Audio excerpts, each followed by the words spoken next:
ప్రత్యేకంగా ఫిబ్రవరి 2 wetlands day.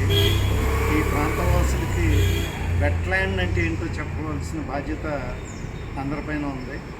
దాని యొక్క ముఖ్య ఉద్దేశం ఎందుకంటే మనం నుంచున్నదే గోదావరి డెల్టా. వెట్లాండ్ అంటేనే డెల్టాలు అని అర్థం. అది చాలామంది తెలియదు. స్పాంజ్ లైక్ బెడ్, ఇంగ్లీష్లో స్పాంజ్ లైక్ అన్నాను.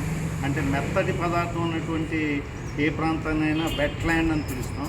ఈ వెట్లాండ్ అని పిలిచినప్పుడు ముందు మన భారతదేశం కనుక చూస్తే ఆల్మోస్ట్ ఇన్ని డెల్టాలు అంటే గోదావరి, కృష్ణ, అదేవిధంగా కావేరి, అదే గంగా, అలా వేరియస్ రివర్స్ అంటే ఈ వేరియస్ టైప్స్ ఆఫ్ రివర్స్ ఒకే కంట్రీలో ఉంటాం. ఆ రివర్ల మైదాన ప్రాంతాలన్నింటినీ కూడా చిత్తడి నేలలు అంటాం. ఆ చిత్తడి నేల యొక్క రక్షణ గురించి మనం ఈరోజు అవేర్నెస్ క్రియేట్ చేయాలి. ఆ అవేర్నెస్లో భాగంగా 2 రకాల చిత్తడి నేలలు ఉంటాయి. ఫారెస్ట్లో చిత్తడి నేల ఉంటుంది. ఈ పాద ప్రాంతం అయినటువంటి సముద్రంలో కలిసే చోట ఉన్నటువంటి డెల్టాల్లో చిత్తడి నేలలు ఉంటాయి. ఫారెస్ట్ దగ్గర ఉన్న చిత్తడి నేల వల్ల అడ్వాంటేజ్ ఏంటంటే అక్కడ ప్లాంటేషన్స్ ఉండటం వల్ల, మొక్కలు ఎక్కువ ఉండటం వల్ల అక్కడ పడిన వర్షాన్ని ఆ చిత్తడి నేల అక్కడ స్పాంజ్ లైక్ బెడ్ అన్నాను. అందులో స్పాంజ్ లైక్ బెడ్లో నీళ్లు పోస్తే ఏమవుతుంది, అబ్జార్బ్ చేసుకుంటుంది. ఆ అబ్జార్బ్ చేసుకున్న నీళ్ళని 365 రోజులు వదులుతూ ఉంటుంది. ఆ అబ్జార్ప్షన్ స్పాంజ్లోంచి నీళ్లు కిందకు వస్తాయి. ఇవాళ మనం గోదావరి డెల్టాలో ఇంతకాలం అంటే ఆల్మోస్ట్ 150 సంవత్సరాల నుంచి కూడా మనం 2వ పంట పండించుకుంటున్నాం. అంటే దానికి కారణం మీరు గోదావరిలో నీళ్లు రంగు చూస్తే తెలుస్తుంది. మన వర్షాకాలంలో వచ్చిన నీళ్ళన్నీ కూడా ఎరుపు రంగుతో ఉంటాయి. అది సర్ఫేస్ వాటర్.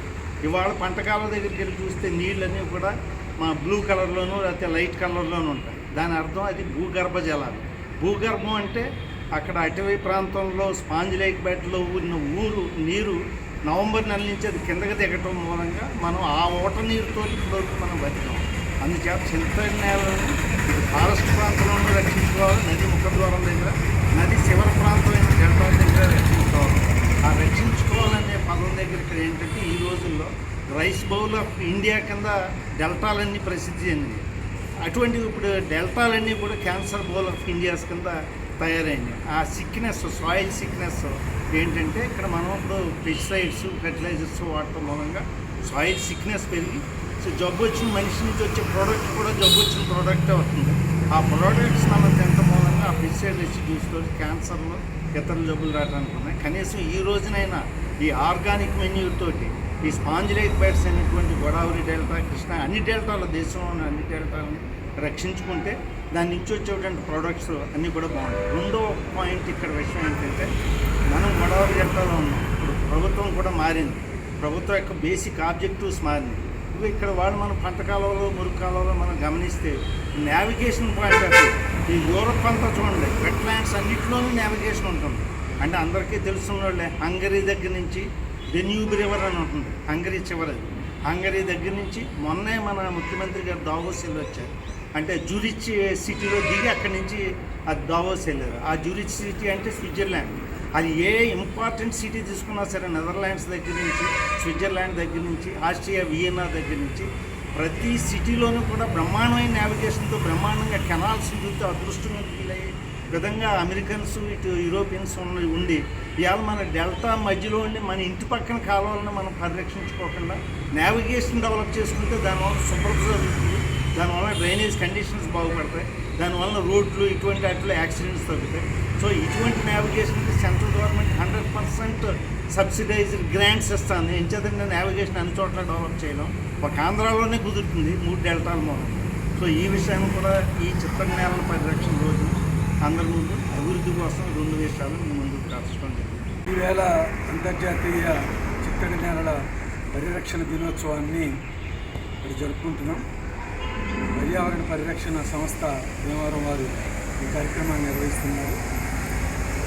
దీని ప్రకారంగా చూసుకుంటే ప్రపంచంలో చిత్తడి నేలను పరిరక్షించాలనే అవసరాన్ని 1971లో ఇరాన్లోని రామ్సర్ నగరంలో సమావేశమైన 164 దేశాలు ఈ యొక్క అవసరాన్ని గుర్తించాయి. రామ్సర్ నగరంలో ప్రపంచ దేశాలన్నీ కలిసి ఈ ప్రపంచంలో ఉండే చిత్తడి నేలల్ని రక్షించుకోవడం ద్వారా ప్రపంచ మానవాళి మనుగడని కాపాడుకోగలుగుతాం. లేకపోతే చాలా కష్టమవుతుంది. భవిష్యత్తులో మానవాళి మనుగడే కష్టమయ్యే పరిస్థితులు ఉన్నాయి అనే విషయాన్ని గుర్తించి 1971లో ఇరాన్లోని రామ్సర్ అనే నగరంలో ఈ 164 దేశాలు ఒప్పందానికి వచ్చి ఈ చిత్తడి నేల పరిరక్షణ చేసుకుందామని ఒక నిర్ణయాన్ని రావడమే ఈ పర్యావరణ అంతర్జాతీయ చిత్తడి నేలల పర్యావరణ పరిరక్షణ దినోత్సవంగా మనం జరుపుకుంటున్నాం. ఈ రోజున మనందరం అవసరాన్ని గుర్తించాలి. భవిష్యత్తులో ఈ మడ అడవులను కాపాడుకోవడం కానీ, ఉప్పు పన్న లాంటి మొక్కలను కాపాడుకోవడం కానీ, లేకపోతే ఈ చిత్తడి నేలలో ఉండే 2 రకాలు, ఒకటి ఉప్పు నేలల చిత్తడి నేలలు, అలాగే మంచినీటి చిత్తడి నేలలు మనం పరిరక్షించుకోవడం ద్వారా వ్యవసాయం ద్వారా కానీ, లేకపోతే ఈ ఈ మొక్కల ద్వారా రిలీజ్ రకరకాల హైడ్రోకార్బన్స్ ఏవైతే ఉన్నాయో ఈ కార్బన్ ప్రాసెస్ చేసేటువంటి లక్షణం ఈ చిత్తడి నేలలో పెరిగే మడ మొక్కలకి మాత్రమే ఉంటుంది. కాబట్టి ఈ మొక్కల పరిరక్షణ ద్వారా హైడ్రో ప్రాసెసింగ్, ఈ కార్బన్ ప్రాసెసింగ్ ద్వారా ఈ పర్యావరణాన్ని పరిరక్షించుకోవడం జరుగుతుందనే విషయాన్ని మాత్రం ప్రతి ఒక్కరూ గుర్తుంచుకోవాలి. ఈ రెండూ కూడా కాపాడుకుంటూ భవిష్యత్తులో మంచి ఈ పర్యావరణాన్ని పరిరక్షించడానికి భవిష్యత్ తరాల వారి కోసం మనం పాటుపడాలని చెప్పి ఇప్పుడున్న తరం వారిని కోరుకుంటూ ఈ పర్యావరణ పరిరక్షణ సంస్థ కోరుకుంటుందని చెప్పి సందర్భంగా తెలియజేస్తాం. ఇది చిత్తడి నేలల గురించి ఈరోజు ముఖ్యం. చిత్తడి నేలల వల్ల పర్యావరణ రక్షణ కాకుండా మొక్కలు అది నీరంతా కూడా నదుల ద్వారా రావడంలో ఈ వ్యవసాయానికి ఎంతో ఉపయోగకరంగా ఉంటుంది. ఇది రక్షించుకోవాల్సిన అవసరం ఎంతో ఉన్నది. చిత్తడి నేలలో ఉండేటటువంటి మొక్కల వల్ల నీరు శుద్ధై మన వ్యవసాయానికి ఎంతో ఉపయోగపడుతుంది. కానీ ఇక్కడ ఉన్న వ్యవసాయం కౌలుదారులు అవడం వల్ల ఈ వాళ్ళు పంట పండించుకున్నానే కానీ నేలని బలపరచడానికి చూడటం లేదు. దానివల్ల ఎంతో నష్టపోతున్నాం భూమి. ఆ భూములన్నీ పాడైపోవడానికి కారణం అవుతున్నారు. మరి అందుకని మనం అందరం కూడా భూమిని పరిరక్షించుకుందాం, చిత్తడి నేలల ద్వారా వచ్చేటటువంటి మొక్కల్ని పరిరక్షించుకుందాం, పక్షుల్ని పరిరక్షించుకుందాం. మన భావితరాల పిల్లలకే ఇది ఇంత ఉపయోగం అని చెప్పి తెలియపరిచి మనం అందరం కూడా ఈ పిల్లల్ని కూడా ముందుకు తీసుకెళ్దామని చెప్పి. రక్షించబడాలంటే చిత్తడి నేలని మనం జాగ్రత్తగా కాపాడుకోవాలి. ఈ చిత్తడి నేలలు కోరంగి అనే విలేజ్లో చాలా సమృద్ధిగా ఉన్నాయి. అక్కడ ఈ అడవి జంతువులు, మామిపిల్లులు, మామూలు పిల్లులు, చేపలు అన్నీ శుభ్రంగా బతుకుతున్నాయి. ఇక్కడ కూడా మనకు సముద్రంలో కలిసే చోట కూడా చిత్తడి నేలలు ఉన్నాయి. ఆ చిత్తడి నేలని మనం పరిరక్షించుకోవాలి. ఇది మనకి జీవనాధారం ఉంటుంది. ముందు తర్వాత తరాల వారికి ఉపయోగపడుతుంది. చిత్తడి నేలల దినోత్సవ సందర్భంగా మన అదృష్టం ఏంటంటే మన ఆంధ్రప్రదేశ్ రాష్ట్రంలో అనేక రకాల చిత్తడి నేలలు ఉన్నాయి. అది మడడుగులు కానివ్వండి, కొల్లేరు కానివ్వండి, పులికాట్ సరస్సు కానివ్వండి, ఎక్కువ కోస్టల్ ప్రాంతం కలిగి ఉన్న మన ఆంధ్రప్రదేశ్ రాష్ట్రానికి అదే శాతంలో చిత్తడి నేలలు కూడా ఉంటాం. మనందరికీ ప్రకృతి ఇచ్చిన వారు. మరి ఈ చిత్తడి నేలలు ఉండడం వల్ల మాత్రమే మన ఆంధ్రప్రదేశ్ రాష్ట్రం అనేక రకాల వరదలు రాకుండా, ఒకవేళ వరదలు వచ్చినప్పటికీ వాటి తీవ్రతని తగ్గించే విధంగా ఈ చిత్తడి నేలలో ఎంతగానో ఉపయోగపడినాయి.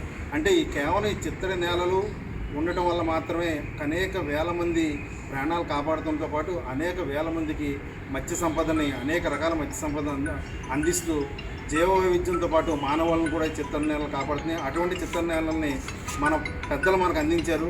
మన తర్వాత తరాలకు కూడా వాటిని అందించవలసిన బాధ్యత మనందరి మీద. రైతు కార్యాచరణ అధ్యక్షుడు నేను. ఈ చిత్తడి నేలల దినోత్సవం సందర్భంగా ఈరోజు ఈ చిత్తడి నేలలోనే మా తాతలు, తండ్రులు అందరూ వ్యవసాయం చేసిన నాళ్ళు ఈ చిత్తడి నేలలో ఎవరు పరిరక్షించకుండానే వాటిలంతా గుర్తుకొచ్చినాయి. అవి సజావుగా బాగానే సాగినాయి. ఆ పరిమళ వ్యవసాయంలో మార్పులు, రకరకాల మార్పులు రావడం వల్ల, రకరకాల పరిస్థితులు మారటం వల్ల చిత్తడి నేలలు అంటే ఏంటి అన్నదే ముందు ఎవరి కాళ్ళు ఒకసారి పూర్తిగా అవగాహన తెలుసుకుంటే అందరికీ బాగుంటుంది. రైతులు ఎంత కష్టపడ్డా సరే ముందు దిగుబడులు పెరగాలంటే నేలని బాగు చేసుకోవాలి, నేలని అభివృద్ధి చేసుకోవాలి. నేలని చేయాలంటే నేలకి ఏ నెలలో ఏది ఎలా పండించాలి, ఏ పంటలు వేస్తే బాగా మనకి ముఖ్యంగా మంచి దిగుబడి వస్తుంది, ఆదాయం వస్తుంది అనేది మనం జాగ్రత్తగా చూసుకోవాలి. వాతావరణానికి అనుకూలంగా మన ప్రాంతం అంతా ఉంది. దాన్ని బాగా అభివృద్ధి చేసుకోవాల్సిన సమయం కూడా ఉంది కనుక